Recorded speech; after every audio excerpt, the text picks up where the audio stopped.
ಪ್ರಪಂಚದಲ್ಲೇ ಎಲ್ಲೂ ಈ ಯೋಜನೆ ಆಗಿಲ್ಲ. ವೇಸ್ಟ್ ಆಗಿ ಹರಿದು ಹೋಗ್ತಾ ಇದ್ದಂತ ನೀರನ್ನ ಟ್ರೀಟ್ಮೆಂಟ್ ಮಾಡಿ ಪ್ಯೂರಿಫೈ ಮಾಡಿ ಕೆರೆಗಳಿಗೆ ತಗೊಂಡು ಬಂದು ತುಂಬಿಸಿ 1500 ಅಡಿಗೆ ಹೋಗಿದ್ದಂತಹ ಗ್ರೌಂಡ್ ವಾಟರ್ ಅನ್ನ ಇವತ್ತು 500 ಅಡಿಗೆ ಏರಿಸಿ ಶಾಶ್ವತವಾಗಿ ನೀರಿನ ಸಮಸ್ಯೆಯನ್ನ ಪರಿಹಾರ ಮಾಡುವಂತಹದ್ದು ಈ ಯೋಜನೆ.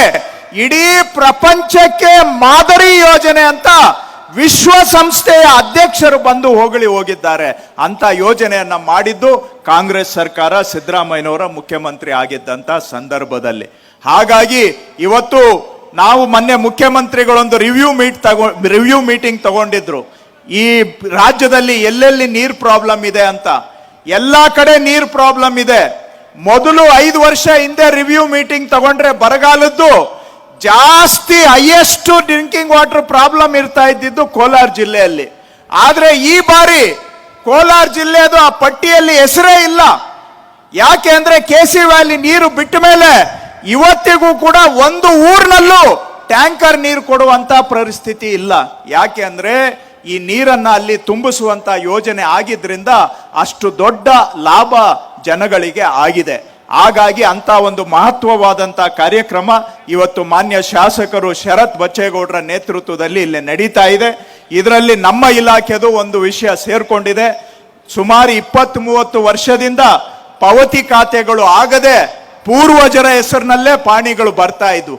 ಈಗ ಒಂದು 2 ತಿಂಗಳ ಹಿಂದೆ ಮಾನ್ಯ ಶಾಸಕರು ಮತ್ತು ಜಿಲ್ಲಾಧಿಕಾರಿಗಳ ಜೊತೆಗೆ ಮಾತಾಡಿಕೊಂಡು ನಮ್ಮ ಕಂದಾಯ ಇಲಾಖೆ ಅಧಿಕಾರಿಗಳೇ ಮನೆ ಮನೆಗೆ ಊರೂರಿಗೆ ಹೋಗಿ ಕಂದಾಯ ಅದಾಲತ್ ತರ ಮಾಡಿ ಯಾರ್ಯಾರು ಅವರು ತಕರಾರಿಲ್ಲ ಅಂತವುಗಳನ್ನೆಲ್ಲ ಪಾವತಿ ಖಾತೆ ಮಾಡಿಕೊಡ್ಬೇಕು ಅಂತ ತೀರ್ಮಾನ ಮಾಡಿದ್ಮೇಲೆ 20-30 ವರ್ಷದಿಂದ ಖಾತೆ ಆಗದೆ ಹಾಗೇ ನಿಂತೋಗಿದ್ದಂತಹವು 1548 ಖಾತೆಗಳು ಜಮೀನ್ದಾರರದು ಸುಮಾರು 3000 ಸರ್ವೆ ನಂಬರ್ಗಳನ್ನ ನಯಾ ಪೈಸಾ ಜನಗಳಿಗೆ ಖರ್ಚಿಲ್ಲದೆ ಇವತ್ತು ಪಾವತಿ ಖಾತೆಯನ್ನ ಕಂದಾಯ ಇಲಾಖೆಯಿಂದ ನಾವು ಮಾಡಿಕೊಟ್ಟಿದ್ದೇವೆ. ಈ ಪಾವತಿ ಖಾತೆ ಆಂದೋಲನ ರಾಜ್ಯದ ಬೇರೆ ಭಾಗಗಳಲ್ಲೂ ಕೂಡ ನಡೀತಾ ಇದೆ. ಇನ್ನ ಶಾಸಕರು ನನಗೆ ವೇದಿಕೆಯಲ್ಲಿ ಹೇಳಲಿಲ್ಲ, ಆದ್ರೆ ನನ್ನ ಕಚೇರಿಗೆ ಬಂದು 4-6 ಬಾರಿ ಮನವಿ ಮಾಡಿದ್ದಾರೆ. ಇಲ್ಲಿ ಇರ್ತಕ್ಕಂಥ ತಾಲೂಕು ಆಫೀಸ್ ಕಚೇರಿ ಬಹಳ ಹಳೇ ಕಾಲದ ಕಚೇರಿ ಇದೆ, ಆ ಹೊಸ ತಾಲೂಕು ಕಚೇರಿಯನ್ನ ಕಟ್ಟಿಸ್ಕೊಡ್ಬೇಕು ಅಂತೇಳಿ ಅಂತ.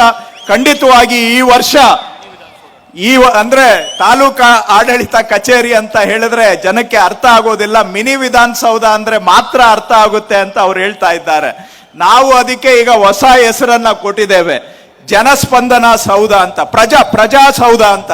ಯಾಕಂದ್ರೆ ಅದು ಜನಗಳ ಆಡಳಿತ ಸೌಧ, ಜನಗಳಿಗೆ ಸಲ್ಲಬೇಕಾಗಿರ್ತಕ್ಕಂಥದ್ದು. ಆದ್ರೂ ಕೂಡ ಏನು ತಾವು ಮಿನಿ ವಿಧಾನಸೌಧ ಅಂತ ಕರಿತೀರಾ ಅದನ್ನ ಈ ವರ್ಷ ಹೊಸಕೋಟೆಗೆ ಖಂಡಿತವಾಗಿ ನಾವು ಮಂಜೂರು ಮಾಡಿಕೊಡ್ತೇವೆ ಅಂತಕ್ಕಂಥದನ್ನ ಹೇಳಿ ಮಾನ್ಯ ಶಾಸಕರು ಬಹಳ ಉತ್ಸಾಹದಿಂದ ಕಣ್ಣಲ್ಲಿ ಕಣ್ಣಿಟ್ಟು ಪ್ರತಿಯೊಂದು ಊರಿನ ಪ್ರತಿಯೊಂದು ಸಮಸ್ಯೆಯನ್ನು ಕೂಡ ಅರ್ಥ ಮಾಡಿಕೊಂಡು ಈ ತಾಲೂಕಿನ ಅಭಿವೃದ್ಧಿಗೆ ಬಹಳ ಉತ್ಸಾಹದಿಂದ ಕೆಲಸ ಮಾಡ್ತಾ ಇದ್ದಾರೆ.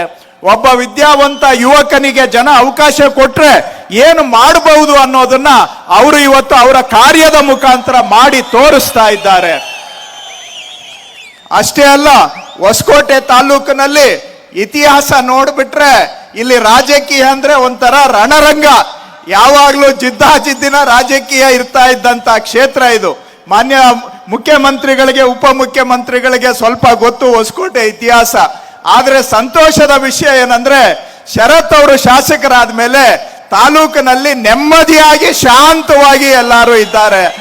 ಸೊ ತಾಲೂಕಿಗೆ ಅಭಿವೃದ್ಧಿಯ ಭಾಗ್ಯ ಒಂದೇ ಅಲ್ಲ, ತಾಲೂಕಿಗೆ ನೆಮ್ಮದಿಯ ಭಾಗ್ಯ, ಶಾಂತಿಯ ಭಾಗ್ಯವನ್ನು ಕೂಡ ಶರತ್ ಅವರು ಕೊಟ್ಟಿದ್ದಾರೆ.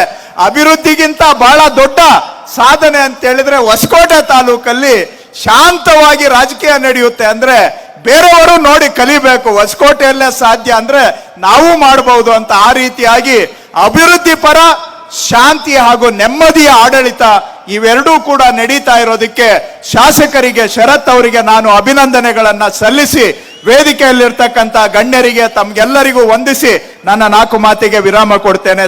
ಹೆಚ್ಚಿನ ವಿಡಿಯೋಗಳಿಗೆ ಪ್ರತಿಧ್ವನಿ ಯೂಟ್ಯೂಬ್ ಚಾನೆಲ್ ಸಬ್ಸ್ಕ್ರೈಬ್ ಮಾಡಿ, ಬೆಲ್ ಐಕಾನ್ ಕ್ಲಿಕ್ ಮಾಡಿ.